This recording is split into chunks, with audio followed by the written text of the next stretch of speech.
আমরা একটু ডক্টর সরকার মাহবুব আহমেদ শামীম আপনার কাছে একটু জানতে চাইবো যে চিকিৎসকদের পদোন্নতি পদায়ন কর্মকর্তা কর্মচারীদের নিয়োগে অবাধ ঘুষ লেনদেনের অনেক অজস্র অভিযোগ ছিল স্বাস্থ্য অধিদপ্তরের এগেইনস্টে স্বাস্থ্য মন্ত্রণালয়। এখন অবশ্য বলা হচ্ছে যে নতুনভাবে দায়িত্ব নিয়ে স্বাস্থ্য প্রতিমন্ত্রী থেকে স্বাস্থ্যমন্ত্রী হয়। এবার ডক্টর জাহিদ মালিক বলছেন যে খুব একটা অবস্থা নেই, যতটুকু আছে তাও থাকবে না, স্বাস্থ্য খাতে সিন্ডিকেট এবং অনিয়মের বিরুদ্ধে শুদ্ধি অভিযান চলবে তিনি বলছেন।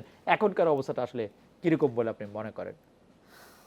এখনকার মানে এই নতুন মন্ত্রিসভা গঠন করার না, পরে এই 1-2 বছর অবস্থা যদি আপনি বলেন।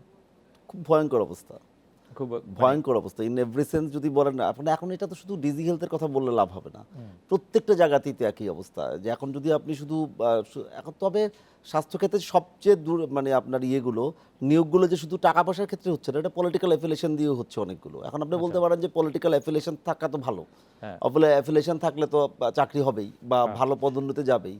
কিন্তু এইখানের মধ্যে যদি আপনি বলেন যে যোগ্যতাকে যদি কোনো যোগ্য মানুষকে ডিপ্রাইভ করে যদি মানে দলীয় লোককে দেওয়া হয়, তাহলে এটা অবশ্যই দুর্নীতি। সেই দুর্নীতির প্র্যাকটিস আজকে থেকে না, বিরুদ্ধে আজকে অনেক বছর ধরেই আছে। স্বাস্থ্য মানে ভালো পোস্টিংয়ের জায়গা, ডাক্তারের তো একটা প্রাইস পোস্টিংয়ের একটা ব্যাপারই থাকে, ভালো একটা কিছু থাকে। সরকারি হসপিটালে যদি ভালো পোস্টিং থাকে ডাক্তারদের বা জায়গা মতো পোস্টিং থাকে, তাদের প্র্যাকটিস ভালো থেকে শুরু করে আর অনেক সুযোগ সুবিধা থাকে। সেই কারণে দুর্নীতির যে অভিযোগ মানে স্বাস্থ্যক্ষেত্রে, এটা আজকে 2-4 বছরের জন্য না, এটা অনেক বছর থেকেই চলছে এভাবে।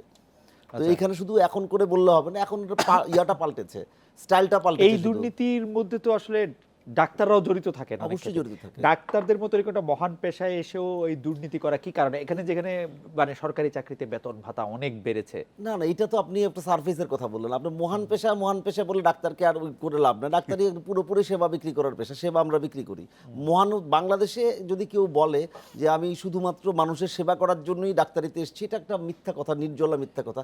আমি এটা বিশ্বাসও করি না, এটা সম্ভব না। বলতেও পারে দুই একজনকে এটা এক্সেপশন হয়ে গেছে। এটা ইচ্ছা করলে আপনিও বলতে পারতেন। আমি বলতে পারি না, আমি আমি আমি আমার সেবাকে বিক্রি করি। আমি শুধু হ্যাঁ, এর মধ্যে আমি অনেক কিছু হেল্প করতে পারি মানুষকে। আমি অনেক ধরনের মানুষকে হেল্প করি। আমার জায়গায় যেহেতু আমি একটু মানে একটু ধনী পেশেন্টদেরকে দেখি বেশি, তো আমার কাছে কোনো গরিব পেশেন্ট আসলে তাদেরকে অনেক হেল্প করি আমি। That is different. সেবার মতোই আছে সেবা, কিন্তু সেবা শুধুমাত্র যে আপনি যেটা বললেন যে ফিলান্থ্রপিক ভাবে কেউ ডাক্তারি বাংলাদেশে করতে আসে না। তো সুতরাং বাংলাদেশে আমি যে কথা বললাম যে অসম প্রতিযোগিতা চলছে একটা জিনিস, আপনি সব ডাক্তার কিন্তু ভালো নাই, ম্যাক্সিমাম ডাক্তার খারাপ অবস্থায় আছে। একটু আগে আমি শুনে খুব খুশি হয়ে গেলাম যে একজন ড্রাইভার 70,000 টাকা বেতন পাচ্ছে।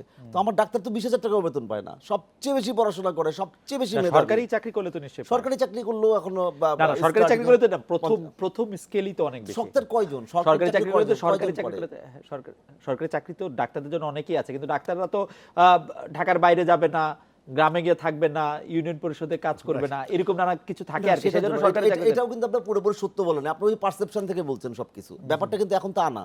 আপনি যদি ইউনিয়ন পর্যায়ে একটা ডাক্তারকে ভালো একটা ফ্যাসিলিটিস দেন, ফ্যাসিলিটিস মানে তার তো ফার্স্ট ক্লাস অফিসার, তাকে যদি আপনি একটা ভালো বাড়ি না দেন, কম্পেয়ার করলে আপনি যদি প্রশাসন খাতের একটা আমাদের বন্ধু যে সুযোগ সুবিধা দিচ্ছে, তার তো একটা চেয়ারও নাই, টেবিলও নাই, কিছুই না। আপনি তো ইউনিয়ন পর্যায়ে গিয়ে সেবা চাইবেন তার কাছ থেকে, সেম সেবা পাবেন না আপনি। তাহলে তাকে সুযোগটা শুধু বেতন দিয়ে বিচার করলে চলবে না, তাকে অন্যান্য যে আনুষঙ্গিক সুবিধা অন্য কেরাররা যা পাচ্ছে সেই সেবাগুলো, যে সুবিধাগুলো যদি সে গ্রামে পায়, আমি বিশ্বাস করি কোনো ডাক্তারই ওখান থেকে চাইবে না, বরঞ্চ সে ফ্রেশ খাইতে চাইবে। সে সাইন্টিফিকভাবে জানে যে ভালো খাওয়া ভালো চলা করতে হলে ওখানে করতে হবে।